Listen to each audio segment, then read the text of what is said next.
How to fix screen mount to turn on Realme Narzo 90x.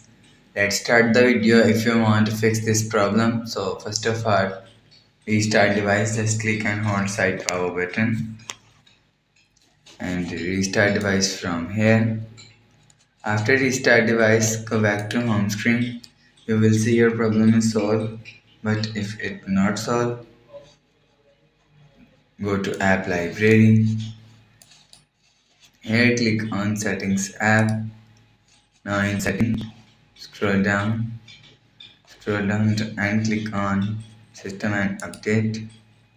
After click on system and update, click on first option software update. You will check if software update is latest. If it not latest, update your software latest.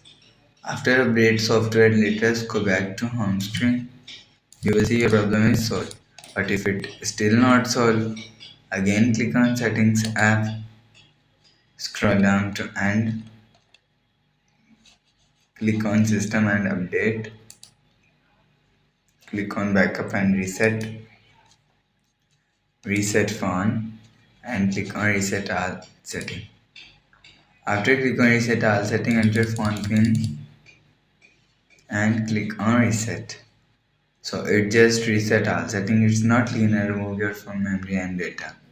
After the process, go back to home screen. You will see your problem is solved.